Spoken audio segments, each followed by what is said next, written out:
I was one of the racers at SGDQ's 2023 Mario Maker Relay. Yep, that's me.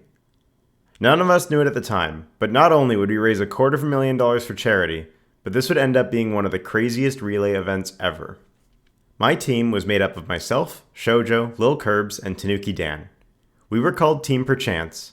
We were a super stacked lineup, no doubt, but we were going up against Team Crushin Turts, made up of Orator, the Beast, Panga, and Casper. This was going to be an extremely tough team to beat. Let's just jump right into the first level. The race started with a level by Jank Pickle, a creator that I'm fairly familiar with. The other team built up an early lead thanks to a run from Beast, but fortunately I was able to grab the second checkpoint on my first try to bring us back to a tie. Then it was all Shoujo, who miraculously mashed the jump button hard enough to survive being clipped into lava by the thwomp, and we came up 1-0 after the first level. Level 2, you can definitely see nerves and the crowd noise starting to get to me, as I take some pretty bad deaths. Fortunately, my teammates were able to carry me as Curbs got on an amazing run only to get trolled at the very end of the level. No one would make it in that door within the time limit, so after level 2, we were still up 1-0. I ended up with the first attempt on level 3, and again, I was very familiar with the maker. Keenz makes some really cool stuff, and I had actually previously played a level with the same mechanic, so I knew exactly what to expect and had a pretty good first run. Curbs would make it all the way to the up pipe, and then Shoujo would get us the checkpoint. But despite only taking 3 attempts to get the checkpoint, Panga had already grabbed it for Team Crushin Turts. We were able to pull ahead again thanks to a great run by Shoujo gaining a lot of knowledge and then Curbs closing it out shortly after. But then came the boss fight. A combination of impatience, bad luck, and a few mistakes had the whole team fail the boss fight, and Orator was able to clutch it out and bring the score back to 1-1. Level 4 intimidated me right off the bat. I'm not very good at reacting at high speeds, and dash panels push your speed to the absolute max. Fortunately, Dan one-shot to the checkpoint right away, and then Shoujo closed out the level just ahead of the other team. We were now up 2-1. The next level was pretty confusing, but it used a cool Goomba glitch. The goal was to escort this little goofball all the way to the end to jump off of him. We kept the race close, but in the end, the level proved to be too difficult and we ended up timing out, so once again, no points were awarded. Level 5 is where things really started to get crazy. This level used some insane setups to make it look like the screen was wrapping, but unfortunately, we never got to see the checkpoint. Panga was able to slightly cheese the second section and ended up beating the level before we could make any progress. The whole team was struggling on this level, but at this point, I was really down on myself and my play. I was beating myself up over every mistake, and I felt like I was letting my team down. And as we went into the next level, I knew I needed to pick it up. That's when we loaded up a document level. Nothing could have prepared any of us for this level. None of us had ever seen anything like it. In this level, the on-off state would change if an item was within the yellow semi-solid. I still don't know how this level works, but it completely amazed me. So much so that I started to realize just how awesome this whole thing was. I was on a stage with a bunch of players that I've watched and respected for a long time, and we were playing some insanely cool levels. I realized that I needed to just enjoy the moment. And with that small change in perspective, I was ready to play. I did manage to grab the first checkpoint, but unfortunately Team Crushin Turts figured out the level a little bit faster than we could, so we went down 3-2. But in only one level, my mentality had improved drastically. Then came the portal level. Our team was definitely the most experienced with this glitch. Dan and I had both played DPC Splitscape, and I have played another level called Shellaporting as well. Despite this, Shoujo absolutely nailed the first section to grab the checkpoint and give us a big lead.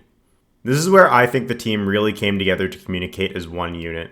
Every death, we learned something new and related to our teammates. Despite this, Panga was the first one to make it to the door, and we watched our lead slip through our fingers. Curbs was on a run further than we'd ever been before, and we were all doing our best to coach him through it, but he was so dialed in, I doubt we even helped him. You just have to see what happened. There are 70,000 people watching. If we all give $5, we can make it happen. So let's do it, Twitch chat. Let's do it, GDQ. It's time to dig deep and make it happen. Panga with an insane play there. And if I'm not mistaken, I believe he just cheesed that. There was an on-off up there, and Panga just said, nope, I'm going to do it my way. He's too good. Are you ready? SGDQ, what are we going to be ready for? What have we not already seen? What happened? What is...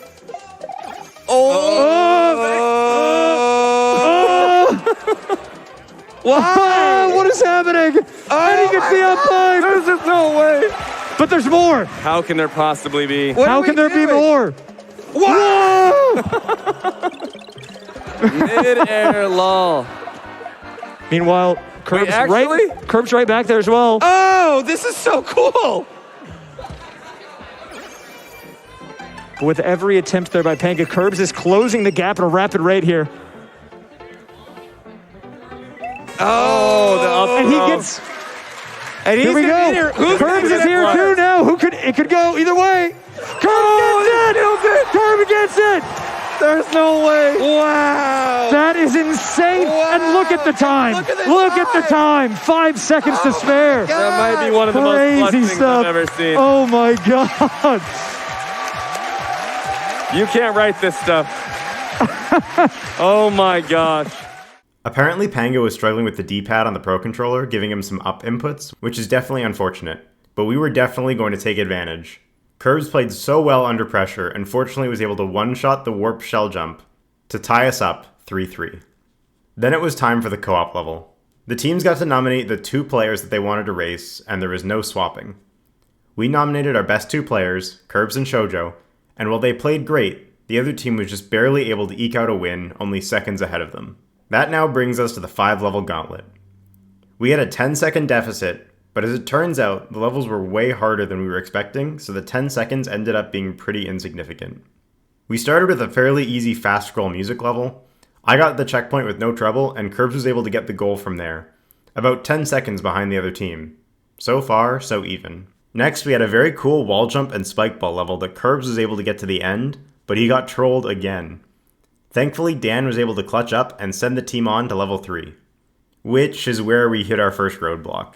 You can tell by my reaction that I knew what sort of level we had in store, and it had me nervous.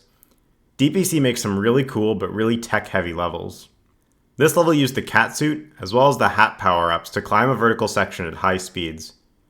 Our team recognized that the P-block indicators meant that we had to use the propeller hat, but it was still really tough to build consistency while passing the controller. It took us around 8 minutes, but eventually Shoujo was able to get to the end and perfectly read the last few jumps to put our team onto the next level. I totally would have shot that skip squeak if I had made it there first, so I'm glad Shoujo was able to read it. The next level was by Josh Bones, and it was brutal. Super precise, and it tripped up all 8 racers.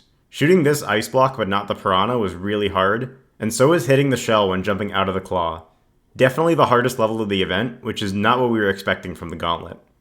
Eventually, Curbs was able to beat it, and I was super relieved. The last level was by Sauce, and I was very excited to see that. Sauce usually makes some pretty easy levels, and I knew that we would have time to build a lead while the other team struggled on the previous level. What I did not count on was just how quickly they would catch up, and suddenly, the race was up for grabs again. We had some good runs, but we kept failing to catch the Yoshi egg with our spring until eventually Curbs broke out. Just got a little too excited. It's a full jump. It's not as easy as it looks. We've all been there. Yeah.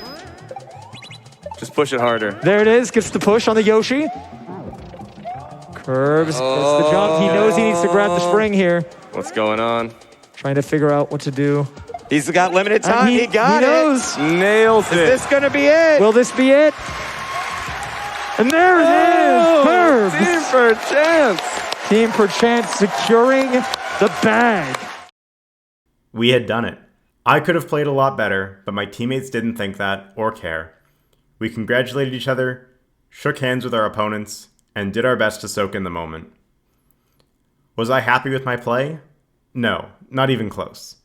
I felt that I could have played much better. My teammates were telling me that I did an amazing job, but in the moment, it felt like they were just being nice. Fortunately, after watching back the tape, I was able to appreciate that I did contribute to the team and I did have my moments, so they weren't just being nice. With that said, I still know that I'm capable of more, so hopefully I'll have another chance at one of these races, because I plan on grinding Maker to get even better. If you want to see my reaction to the run, I did highlight the Twitch VOD, it will be linked in the description. It wouldn't be until well after the race that we learned that we had the most viewed segment of the entire event, which is absolutely insane. 73,000 people tuned in to watch us race live, which hopefully means we can continue running this relay for many years to come. I want to thank GDQ, my fellow racers, the level makers, and everyone else from the community that worked behind the scenes to put on this relay. This was a completely unforgettable experience, and it was all made possible by the community. I definitely plan to attend GDQ in the future.